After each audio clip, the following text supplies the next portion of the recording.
Opa! Submissão é um livro do francês Michel Houellebecq, publicado originalmente em 2015 na França. O Michel, ele é um escritor contemporâneo, ele é best-seller internacional, ele também tem outros títulos também de bastante sucesso. E uma das razões por ele ser tão comentado, tão discutido, é que os seus livros eles são considerados controversos. Isso devido às ideias que ele vai trazer ali sobre a sociedade contemporânea, sobre religião e sobre tantos outros temas que sempre vão dar pano pra manga mesmo. No Submissão, então, ele vai contar a história de um professor de literatura da Universidade de Sorbonne, ali em Paris. Ele é um francês de meia idade chamado François.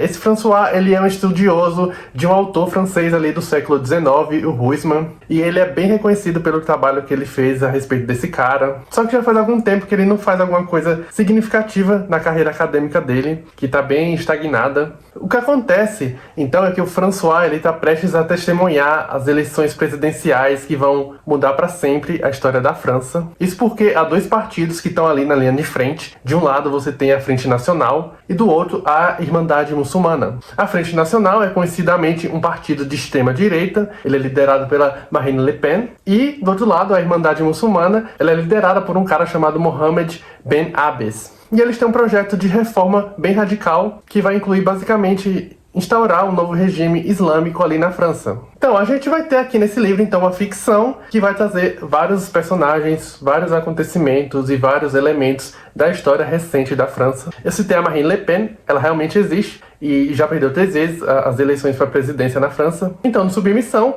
o Houellebecq está descrevendo uma França distópica, onde um partido político muçulmano vai estabelecer uma nova sociedade francesa baseada na lei islâmica. Aqui, então, ele vai abordar questões como a identidade nacional, a religião, a decadência da cultura ocidental. Quando se pensa que a França é um país democrático e laico, a gente vai entender esse acontecimento, então, como um resultado de um desencanto geral da sociedade francesa, de uma desilusão com a cultura como um todo, de um desapego ali aos valores, aos princípios. E todas essas questões, então, elas vão partir desse protagonista, o François. A gente vai acompanhar como todos esses acontecimentos vão afetar ele, ou seja, como aquela crise política no país vai servir também como uma espécie de transfiguração do que está se passando ali com ele, já que o François, ele tá levando uma vida assim bem besta, ele é bem cínico e antipático, ele é aquele típico cara bem misantropo, que não acredita em nada na vida, que é totalmente solitário, que não gosta de gente mesmo.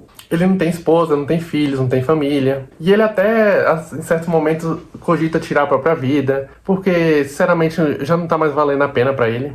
E o nome dele, François, não é por acaso, porque ele está representando ali o típico francês intelectual, burguês, médio. Então a gente vai acompanhar essa história principalmente pela perspectiva ali da classe acadêmica, já que o François, ele é professor universitário e todo o círculo de conhecidos dele é basicamente desse meio também.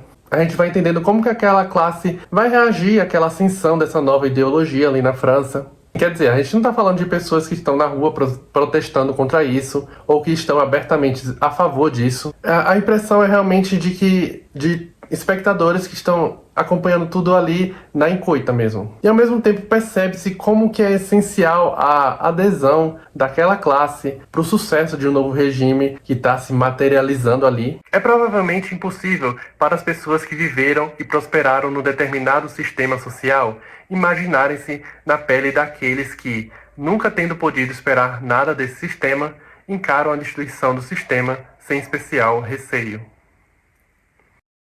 É isso, a França que eles conheciam está se desfazendo bem na frente deles. O estado é realmente de calamidade pública. Estão rolando protestos por todo o país. Eles estão enfrentando uma crise econômica muito braba. E é aí que a gente vai pensar no significado também do título dessa história. Afinal de contas, por que submissão? A submissão, então, ela pode ser entendida como uma forma de aderir a uma religião, um novo regime, uma ideologia, por exemplo. Ninguém entra numa dessas para ficar questionando as coisas. As pessoas já entram conscientes do que estão aceitando. Ao mesmo tempo, é uma palavra que vai sugerir justamente a concessão da sua visão crítica, a adesão completa e sem questionamentos. E falando aqui do François, mais especificamente, ao contrário de outras pessoas que estão sendo diretamente afetadas de uma maneira muito pesada pelaquela situação toda. Tem gente sendo demitida do emprego, tem toda uma classe que tá tendo que fugir para outros países. O François, ele tá tendo um caso com a aluna dele, que é judia, e ela acaba tendo que fugir com a família dela ali para Israel. Enfim, enquanto tudo isso tá acontecendo, o François, sem dar muito spoiler, ele vai aos poucos se dobrando à ideia de se submeter àquela nova realidade para se adequar. Ele tem essa escolha. No primeiro momento, ele vai perder o emprego dele, só que essa nova perspectiva acaba se apresentando para ele, a perspectiva de se converter ao islamismo. E no final das contas, converter-se ou submeter-se àquela religião é uma mudança que só vai também lhe trazer muitas vantagens. É a submissão, disse Heidegger, bem baixinho. A ideia espantosa e simples, jamais expressa anteriormente com essa força, de que o máximo da felicidade humana reside na submissão mais absoluta. O Houellebecq, ele tá fazendo o que aqui então? Ele vai trabalhar uma ideia que se apresenta como uma possibilidade muito plausível, o que se faz parecer muito plausível, principalmente quando a gente pensa no que acontece em uma sociedade que está sendo movida pelo medo, pela intolerância, que o pânico está instaurado. E tudo que acontece ali é carta marcada para como esse jogo, essa roda política funciona. A maneira como aquele pânico instaurado também vai colaborar para o surgimento de um líder messiânico, carismático, charmoso, com propostas atraentes, que vai salvar todo mundo ali daquela situação. Eu conheço bem superficialmente esse assunto, mas mesmo tendo um conhecimento bem básico, você consegue perceber ali os links que essa história vai fazer com as tensões recentes que existem ali com a causa muçulmana na França, com a visão que parte daquela sociedade tem sobre imigrantes. A gente vai pensar então principalmente no ataque ao Charlie Hebdo em 2015. O Charlie Hebdo é uma revista satírica francesa que publicava charges e ela foi alvo de um massacre de extremistas devido ao conteúdo que eles publicavam. E outros ataques também ocorreram ali em Paris naquele mesmo ano. Uma curiosidade, inclusive, é que esse livro ele foi publicado no mesmo dia que aconteceu o ataque ao Charlie Hebdo. Foi em 7 de janeiro de 2015. Inclusive, o próprio Michel Houellebecq, ele havia sido capa da edição daquela revista naquela mesma semana. Então, esse aqui seria um livro reaça? Ou seria ele um escritor que está só tentando oferecer a complexidade daquele assunto, sem necessariamente apresentar uma visão mais enviesada sobre aquilo? Eu não tenho muito lugar de fala para falar isso, nem conhecimento suficiente para testar uma coisa ou outra. Mas, de fato, esse é um livro que é apontado como islamofóbico por vários críticos, pela maneira cínica como o Michel ele aborda a religião aqui. O que está prestes a acontecer ali com a França Islâmica e a União Europeia, nossa, ali no final é bem engraçado.